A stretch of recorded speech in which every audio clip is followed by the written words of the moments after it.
Class is now in session.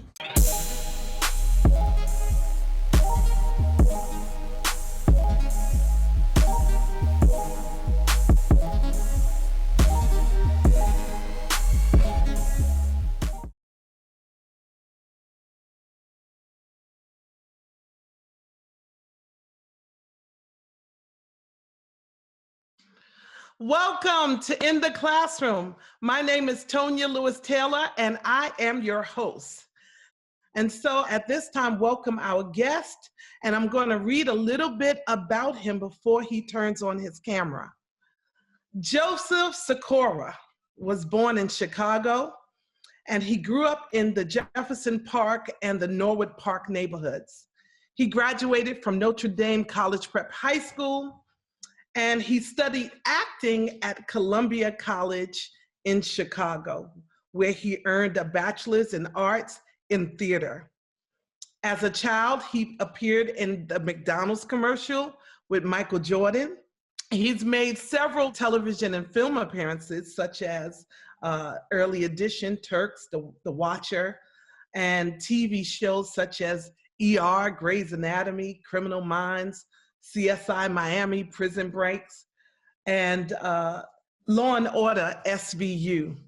But his breakout role came when he starred in the 2013 Starz original drama series Power, where he plays the murderous drug dealer, Tommy Egan.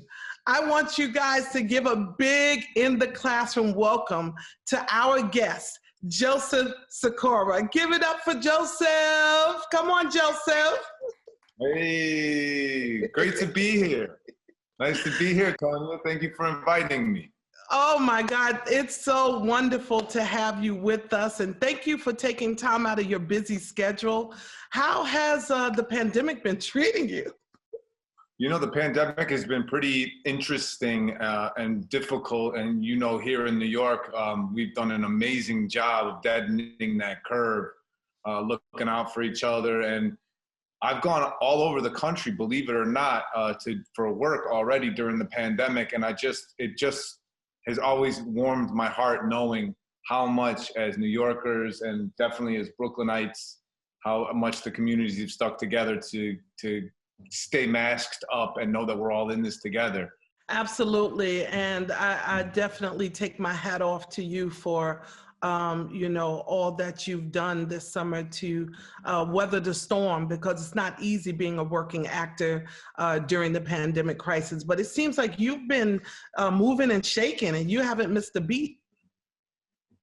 No, it's really, and that is the dedication and the ability to change, which I think I'm sure we will talk about with the students a little bit later, being able to change and to adapt. And that's one of the biggest reasons for education and staying in a high school and a collegiate environment is learning how to problem solve and learning how to change and having an education and a well-rounded education that allows you to go into different directions throughout your life.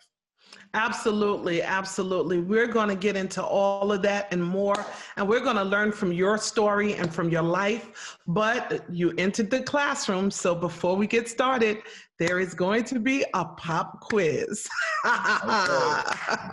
So we did some digging, and we found out that your favorite subject was history. It's true, yeah. All right, so we have a pop quiz for you, and in the category of history. So here we go. All right. Who made their first solo flight across the Atlantic in 1932 in a record time of 14 hours and 56 minutes? Do you know the answer? Who made? And I'll give you— Charles Lindbergh? Not Charles Lindbergh, it was a woman. Oh, Amelia Earhart. There you go. Give it up for Joseph, you all. Come on, guys. Absolutely.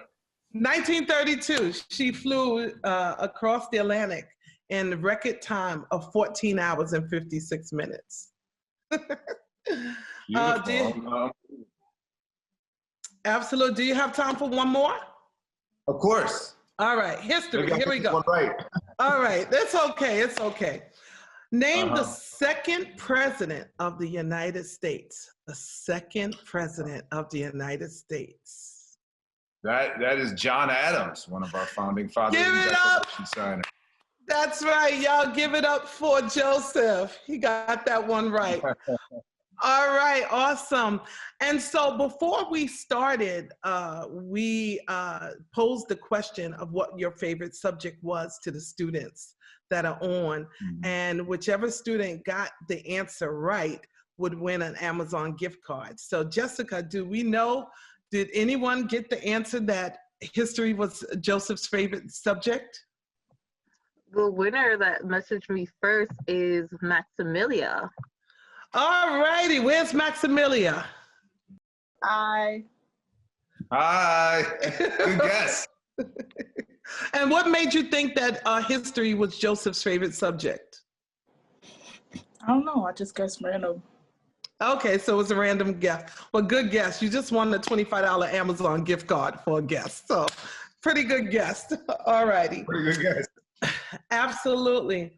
So Joseph, this interview is really to discuss your roadmap to success, your struggles, your triumphs, so thousands of students around the world can be inspired by your story. And so I want to just say I was first introduced to you as Tommy in Power. And you mesmerized me with your character. But before Tommy, you were on a journey to become an actor. And so tell me a little bit about your life, you know, how you grew up. You grew up in Chicago. Tell me a little bit about, you know, your story. Well, the neighborhood where I grew up in, for all the New Yorkers who are watching this, it's very similar to Bayside, Queens. It's a lot of people who work for the city, a lot of policemen and firemen, and just working people. And so acting or the arts is not something that people from that area generally go into, because it's not a very easy way to make a living. The impracticality of it is permeable. And then also that one of the huge reasons is that nobody knows anybody in the industry. How would you possibly get into this industry? And how do you get started? People want to know how would you. So I asked my mother when I was a kid, there was a television program on called Kids Incorporated when I was young. And I was like, oh, Ma, I want to do that. I want to be an actor. Wow. And so she said, all right, honey, relax. Now, if you still want to be an actor in a month, you know, because I'm young, she said, all right, we'll see what we can do. A month later, I says, Ma, I want to be an actor. She says, she opens up the yellow pages. We look up acting, nothing under acting. She looks up theater. We find the Goodman Theater in Chicago. I go audition for A Christmas Carol. I didn't get that, but I did end up getting referred to a play that was all the way out in the far suburbs of Chicago. And I got that play. So my mom had dropped me off halfway with some of the other actors from Chicago. And then we would all head up to this suburb and do this play. So I got started there. And we invited agencies down to see the play. And then I ended up signing with an agency as a young man, 11 years old, 12 years old, and just got a couple of commercials. And then, so for the rest of my life was a series of near misses for big jobs. I just never booked a big job. Wow. Until I was in my 30s, well into my 30s. So don't forget now, I started now when I'm 11 years old. And so I'd already, by the time I was in my 30s, like right now, I've been acting for 33 years. Wow. So wow, Joseph. And I've only now just found success, or what you would deem success. There was also huge deserts there where nothing was happening. Why am I doing this with my life? What else can I do? What else am I able to do? And what I found was, being that I never had immediate success, I had never had these things, my life was not altered. So I'm still looking at the world as kind of this lower middle class, blue collar guy my whole life. So I got to really see real life and real struggle and not having money. And not until I got power was I able to pay all my bills. Where's the money gonna come to?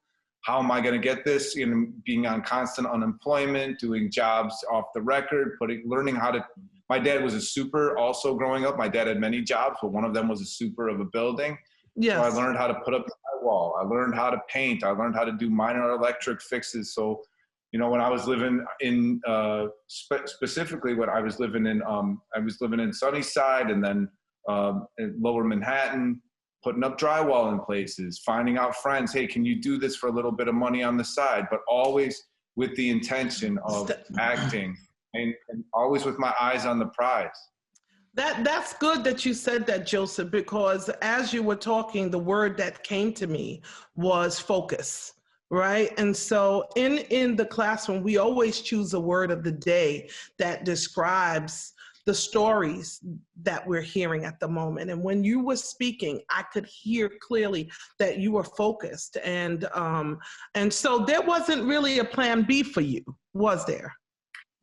In some ways, no. Now, I don't know. I feel like if you're going to be an actor or an artist, as we both are, you know that it's a constant pursuit and it's constant no's.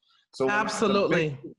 The biggest advice I always give is when people say, I want to be an actor, what should I do? I said, the first thing you should do is ask yourself, is there anything else I want to do? Because if there is, you should do that instead. Wow. Because you have to have very tough, thick skin for this. You have to be constantly emotionally available for these characters because you have to have the truth in you. Otherwise, people suss that out fast. That's not true. I'm not going to watch that. Wow. So even in the craft of acting, there needs to be, the truth has to be in there in order for it to be believable, is what you're saying. I am, and I think that there's a certain amount, I think that when we all watch television shows or films, there's a certain amount of credit that we're giving credit to maybe it doesn't seem that true to us, but I'm following the story. Or maybe it's like they're only okay, but it's a cool character. So the best thing of all of that is when who is that? That really must be that person. When the acting is indistinguishable, when you can't notice the acting, that's when it's acting. Well, I'm gonna be honest with you. You make acting look so easy because I was afraid to meet you, Joseph, because I really believe Tommy. When I see Tommy on screen, you make him so believable, and that is a craft that you've worked hard at to do that. Yeah. And you have to know what you observe. So Tommy is a lot of the guys I was afraid of growing up, or people in my life that I was afraid of. I used a lot of that for Tommy. And why was I afraid of them? What about their body? What about how they said things? What about their cadence or their stare? Or what they thought was funny? What made about what they thought was funny? Why did some of that make me afraid? So you got to be observant, take that all in, and know how to restructure that into a character. And give that up. That's excellent because, I think that as we talk about you as an actor, it's almost important, just as important as we go back to some of your high school days and talk about, how far you want to go back? Well, what was going on in your mind at the time? You knew you wanted to be an actor. You wasn't sure how you were going to get there based on what you just shared with us about coming from a blue collar family and the neighborhood that you came from. Yeah, but my neighborhood was. Yeah, but my neighborhood was nice. I'm under no preconceived notions. My parents sent me to Catholic school. Right. So I had a great education. I was blessed. I was very lucky. My parents sent us to the suburbs for school because they thought it would be a better education. I mean, it was a nightmare coming back to the neighborhood, and the kids making fun of you for whatever reasons. Kids can be mean, but so I had all of this great opportunity. So I was set up to win, just not in acting. I mean, I was set up to go to college. Which I did, but I could have gone for a lot of different things. I'm a pretty smart guy. I could have studied different things, but I did have this passion for acting. And, I paid for my own school, so I got to choose that I wanted to go into theater, so I went into theater. But let's go back to high school. And real quick, let me just lay this on there. In high school, was very difficult times for me because I was acting before high school and I didn't get this movie and I didn't get that movie and then I didn't get this other thing, but I got enough little commercials and stuff to pay for my college, at least for about 2/3 of my college. Wow. And the rest, I just got odd jobs and I worked at a million different places to pay for the rest of the college. But in high school, I was like every other high school student. I wanted to get into mischief or whatever, or explore the city and jump on the train and go downtown and maybe skip school every now and again or whatever. And you pay the price for that because it didn't reflect necessarily my potential academically. I think that Wow. when you get bored at school, it's very easy. So it's funny, the kids that slack off sometimes or get themselves into mischief, it's two different types of kids. The kids who maybe are going down that path and there's always something that can save anybody. And also the kids who are bored in the classroom and aren't being challenged or not being challenged in the right ways. Absolutely. So it's really difficult because teachers are heroes, you know? They have to deal with 30, 34, sometimes even more personalities in a room at a time, sometimes 7, 8 times a day. And it's really, really difficult. But I think that when we go back to focus, I never lost the hope and the drive. So in high school, I kind of fell off. That was a valley.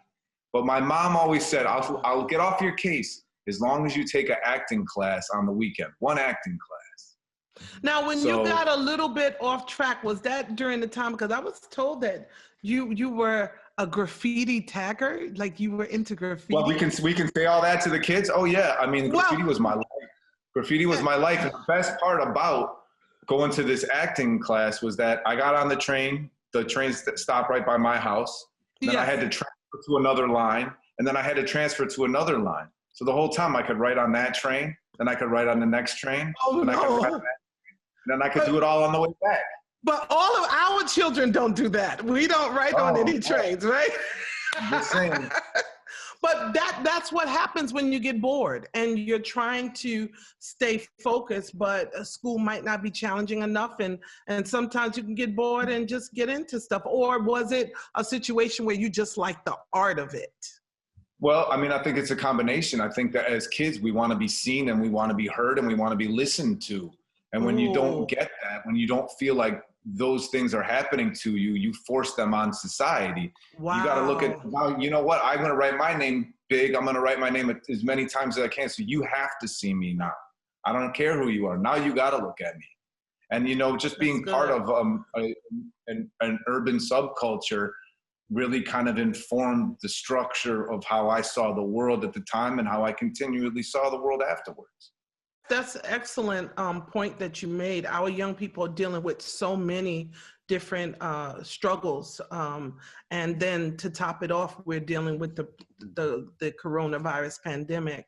And so what type of life lessons would you, what would you share with these young people today that's dealing with, you know, the pressures of school, of course, in a virtual environment, and then also having to keep themselves motivated and inspired? I mean, what kind of advice would you share with these young people? If I could go back and do it all over again in terms of education, I would try to learn more for knowledge rather than the pressure of failure.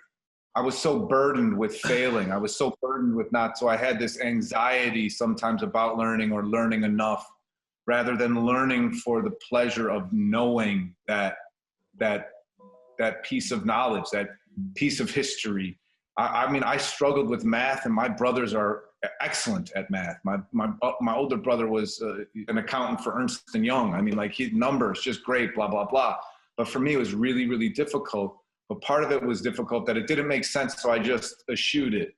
I forget it. I can never learn this. Rather than taking it one step at a time, one step at a time, one step at a time, and learning progress that if you add all these things together, they do equal a big whole.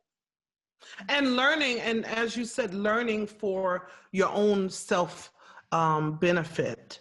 Mm-hmm. I think when we started the I Will Graduate program, we chose the mantra, I will graduate, because we wanted students to choose to be educated, choose to want to be successful, choose to live their dreams, choose to graduate. And so that's really important that our young people are able to see and able to embody what it is that they want to do with their life. Joseph, you know, you are a very fascinating person to speak to because you have, you know, overcome so many challenges trying to become an actor. And as you said, you didn't actually get any of your roles until the breakout role would be Power in 2013, correct? And not any. I mean, because even before Power, I did 36 television shows. Right. Wow. So, wow. It's a lot of work, but what people don't realize is that sometimes that would be one job on one guest star on one television show for the whole year. Wow. And you got to make that money. Yeah, you got to make it. And that money's not, I mean, it's like guest star money, I think is around 80, now it's like $8,800. So of that $8,800, I mean, even say it's $10,000. For an actor, you have to pay, if you have all these people, 5% to your lawyer, which I have. That's right. Lawyer, listen, my lawyer is awesome, but it's like sometimes there are times when it's just like, do I really need this? You know, and you're your own boss. You have to make those decisions yourself. Great guy, super competent, but sometimes you have to weigh out these percentages. That's 5% to a lawyer, 10% to a manager, 10% to your agent, 5% to a business manager if you're a guy that doesn't understand numbers all that well and you need help in that area. So that's 30% off of the top of that money. Then you're taxed from the state, then you're taxed from the federal government, then you're taxed from the municipality as well. So from something like $10,000 you're taking home, what my dad would call beer money, is about, you know, $2,700. So there's a lot, you know, you have to figure all that stuff out. But just like we're saying, for reasons to be paying attention in school, you figure out your basic mathematics, you can utilize that for the rest of your life. Absolutely. When you learn about history, you're less susceptible to repeat that history. That's right.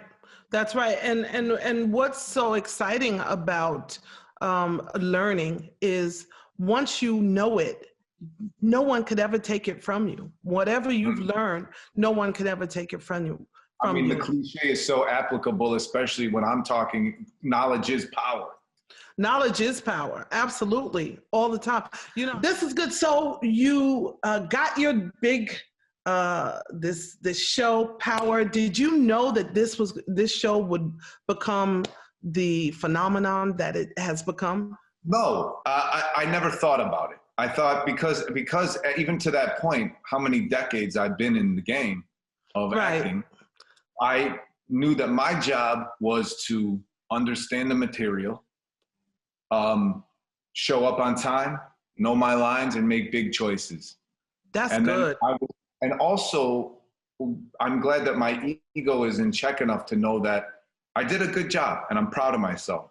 But it wasn't just me that made my own success. It was all of these other people. It was 50 Cent. It was Courtney Kemp. It was Anthony Hemingway, the director who directed the first. If the director did not encourage all of the choices I made, which he did, every single one. If he said, no, you're wrong, what could I do? I would have had to have listened to him. So you really have to know that your success is a lot of people's success. So always give credit where credit is due, but don't forget to also give credit to yourself. Absolutely. And to all of our students that are listening, you know, all of the people who help you become great, to all of the teachers, the parents, the guidance counselors, the school staff, they're all here helping you become great. And it's important that we take that help and we supersede everyone's expectation, because we're all pushing for you guys to be great and to achieve your dreams. And so you're on the set of Power and you're working with 50 Cent.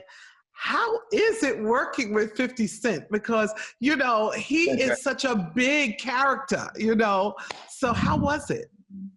Big character, big guy. He's You know, when I first met 50 Cent, he's the only boss I've ever had that greeted me with a hug. As soon as he met me, and he said, I'm so excited to work with you. I also said to him, Fifth, you're so encouraging. And he said, I'm not afraid of talent. And that's always stuck with me. So just know that when you find people that encourage your talent, keep those people around and listen to those people. Don't listen to anybody who puts you down. So 50 was incredibly encouraging.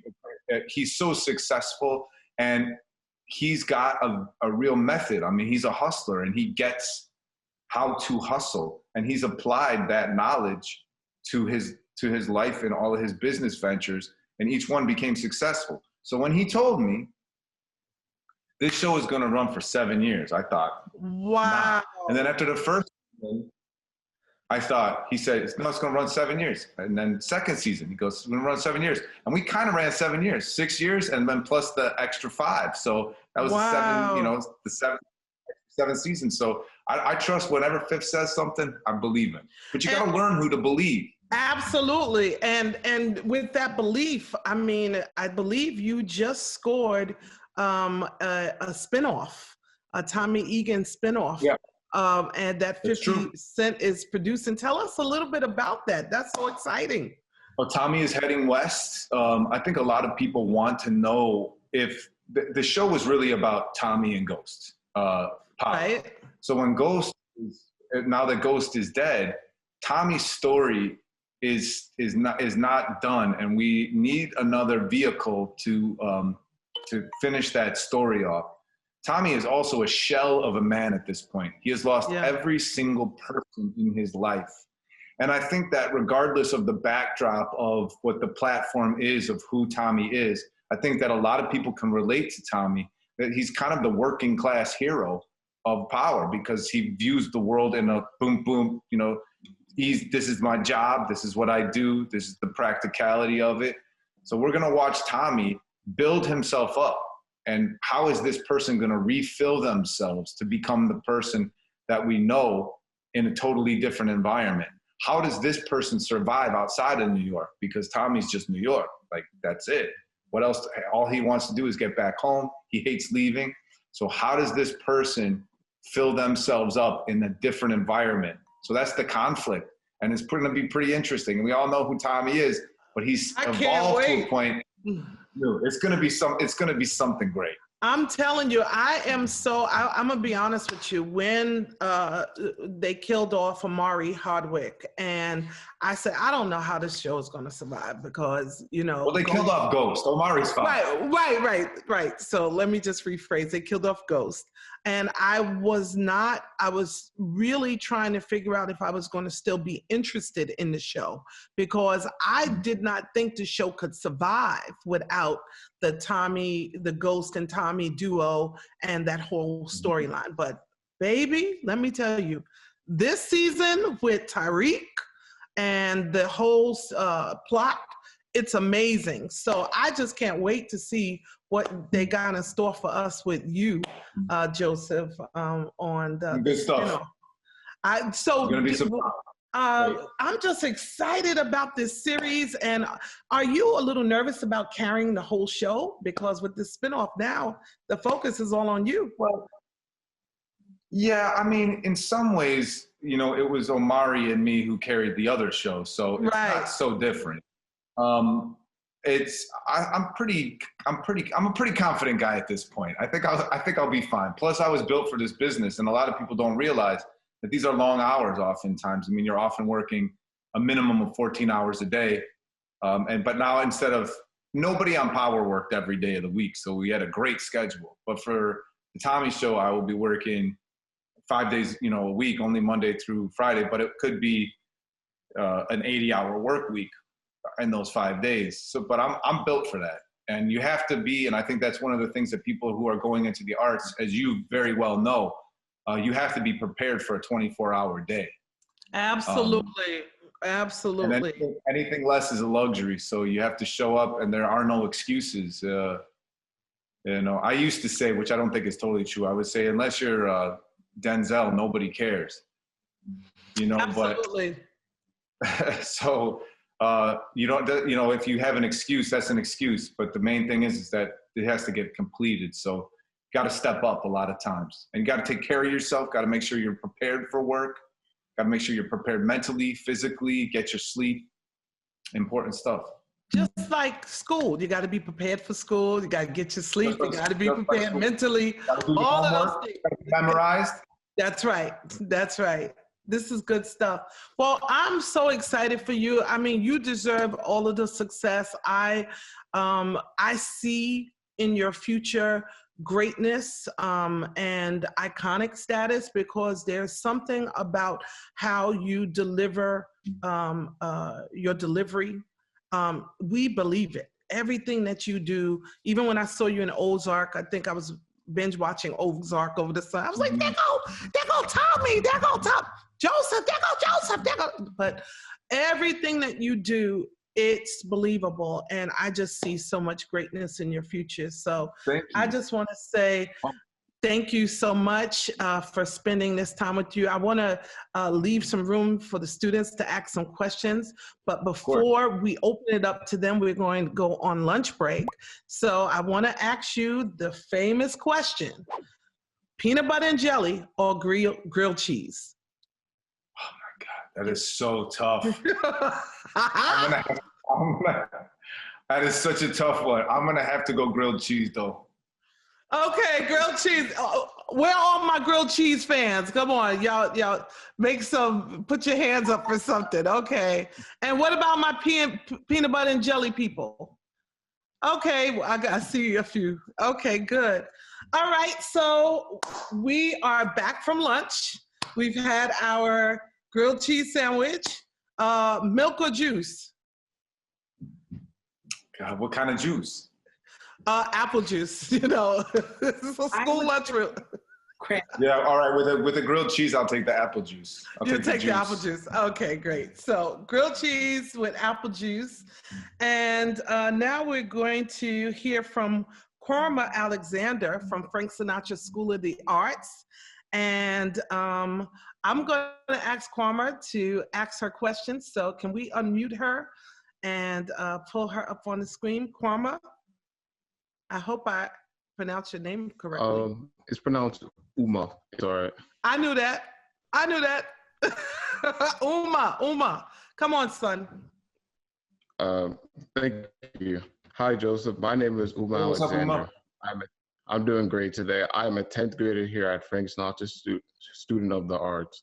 I just wanted to say, I started watching the show about 3 weeks ago. I personally live in Jamaica, Queens. I heard it was a really good show. And 3 weeks later, I finished the show in 3 weeks, all 6 seasons. It was amazing. You did great. Yeah. I love your character. You were awesome. Even the ending too. It was so sad to see Ghost go and you kind of go off on your own journey. I'm really excited to see what they do with your character. That was really interesting to me. But for the question part of this, how was playing a main character in a great show affect your personal life and your mental health altogether? What a great, incredible question.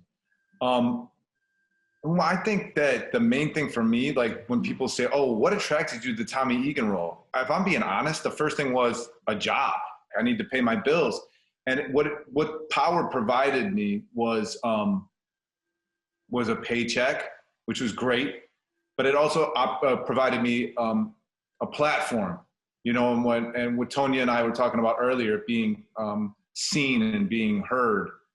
Is a big thing for everybody, and definitely for artists. We want to be seen and heard, so it provided me that. Now, as far as my mental health, there was a lot. You know, when I started dating my wife, and when she was first my girlfriend, she definitely is from very humble beginnings and busted her hump, and she paid our rent, she paid our bills. So to be able to chip in and provide that more allowed me a mental state of being able to give back, which I think I underestimated what that is to. I think when you allow people to take care of you too much and you're not really focused on giving back, you lose focus as a person. So it really helped my mental health very much. But I see a therapist now, you know, and I think that therapy is important for me because you have a sounding board of somebody telling you, I'm going to listen to you. And as much as people say, oh, I don't need therapy, it has a stigma. I'm trying to get that stigma off. There shouldn't be a stigma for it. It should be somebody that is a neutral party to help you understand that you're not alone in this journey.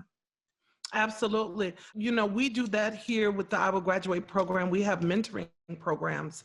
And the goal of mentoring is to have someone that you can help you grow and help you discover your greatness and help you become the person that you were destined to be. And so a therapist is just like that. It's like you said, a sounding board, and it's nothing wrong with it. What we are experiencing here throughout the pandemic is a lot of social emotional unstableness with a lot of young people. And so this platform, what we're doing within the classroom, these students that are on, but thousands of students are going to get this in the classroom, in their Google Classroom, and will be able to be inspired and be able to be encouraged by some of what we're talking about today. But it is so important that we take care of our mental health, and we're grateful that you were able to do that while you were playing that character and able to just kind of focus on that. Good question. Good question. How do I pronounce your name again? Uma. Good question, Uma. Great job. Thank you. All right, so we're going to Maisha, and she has a question. Can we have her ask her question, Jessica? So my name is actually Maisha, but thank you. Yay, I did it. Ms. Lewis did it. Let's go, Maisha. Yeah, so I'm Maisha. I also attend Frank Sinatra as an 11th grader. And my question was, what do you do to maintain that buoyancy and soundness in your life? One of the big things for me is that when you have a pursuit and you're pursuing one thing, for me it was acting, but if you're pursuing anything, going into maybe a medical field or a mathematical field or whatever, and that's your eyes on the prize, also find out what you love other than that. I think that when you're so singularly focused on something, you tend to lose a broader understanding of your humanity. And then it also makes you really want that one thing. So if that one thing crumbles or you have minor setbacks, it affects you more than if you have a little bit more, you have other things in your life. For an example, my wife, who is somebody who I loved more than acting. So as soon as I loved this thing and I was kind of like, you know, hey, what can I do for this relationship? That how can I be a better boyfriend? How can I be a better man? Acting just started coming to me. And part of that is that when you want something so bad, there's a desperation that people around you is palpable. They can really feel that. And then I also think that for your mental health, I love Uma's question. Uma, I might keep going back to this one the whole time, but it really helps you. It helps your mental focus, I think, when you diversify a little bit in your pursuit of anything. That's good. Maisha, did that answer your question? Yes, thank you so much. Absolutely. Absolutely. You guys are asking better questions than I would ask. Me too. All right. Marissa Ramsey from Brooklyn Lab. Marissa, how are you? And Brooklyn Lab High School. Marissa's going to ask a question. Let's go, Marissa. Hi, Tonya. Hi, Joseph. So my question was, what is the most meaningful thing that you have learned as an actor? Ooh. That what I do is important, that I'm not a cog in the machine, and that at my best, when I'm doing my best work, I'm representing a real human who's going to help other people see the world around them in a different way. And that at the end of the day, we're all the same. We all hurt the same. We all feel the same. And I think that if we can have a more in touch relationship with the transcendent, with knowing that we're all connected, knowing that people are people, I think that it's only going to help us as a country and certainly as a global society. The more and more we work becoming towards a global society and seeing us as one and helping the love grow, and that not minimalizing or marginalizing myself and saying that being an actor, being a storyteller is important, but I'm no more important than anybody else. You know, we're all connected, and keeping that perspective.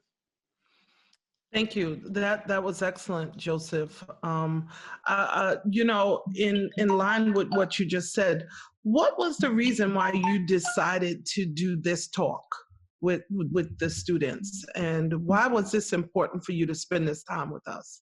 High school is a tough time. Specifically, high school is a tough time for so many reasons, and I think that part of it is because I just never felt understood. We're all different, and finding that we're the same in our differences a lot of the time. I feel kind of like unlistened to and alone, and nobody gets me and nobody likes me, and this person feels the same way, and that person feels the same way too. So to share my experience saying that you're not weird, you're not a problem, you're different, and that's a good thing. So that's why I did the talk, to, I think, solidify and reconfirm with people that it's a tough time. High school is a tough time. And I also felt like everything, high school, this is the longest period of my life. By the time I was like Maisa's age and like just like a junior in high school, and like, oh my God, it felt like, why do I even have to do senior year? I know. Like, rather than, so another thing is to tell you guys and to tell everybody who's watching this, it's hard to do, but do the best you can to enjoy this time too. To embrace your youth, embrace your path, have fun, enjoy right now. Enjoy being 14, 15, 16, 17, and even some of the 18-year-olds, but enjoy that age, because I felt like, you know, your mind, I felt like I could talk to you, Tonya, right now the same way when I was 14, 15 years old that I am doing now. So I know that the mind is the same, just that there's not as much of the experiences. But just know your mind, like who you are right now, is a magnificent and wonderful, and enjoy it for as long as you can. That is amazing. Thank you. And I think that if we really dig deep at our core, all of us have felt at some point that we were not worthy, we weren't acceptable. And high school was one of those periods that I remember just being all over the place and not feeling settled in myself. And so we know it's not easy for you all, and we know that you guys have a tough time, but you guys are so resilient, and you're tenacious, and you guys are fearless, and you will conquer the world. And so we are just so proud of you and so excited for your journey. Can I say one more thing, Tonya? Absolutely. About the journey. The last thing I would say is this, that also I remember feeling in high school like, oh, I could never do that. That's going to take a year. Oh, that I couldn't do this. That would take like a couple of years to get good at or whatever. Right now, that feels like that in high school. And believe me, as time goes on, a year's nothing. Like, and just know that every journey starts with one step. Like, just put in those hours. You want to learn that language, it's going to seem impossible. But if you stick to it, you keep learning a word here, a sentence, a phrase, a grammatical, something from the grammar of the language. You're going to learn the language. You just will. And now's the time to start. Time's only going away. And it's going to seem like, oh, that's 3 years. Do it now, because in 3 years, you're going to have this unbelievable skill. Absolutely. Absolutely. This is good stuff. I think that we are at the end of our interview with you, Joseph. You. It is just so amazing just hearing your story, learning from your wisdom, learning from your life lessons. Just the fact that you took time out of your schedule to share this time with us, we are extremely grateful for your service to us.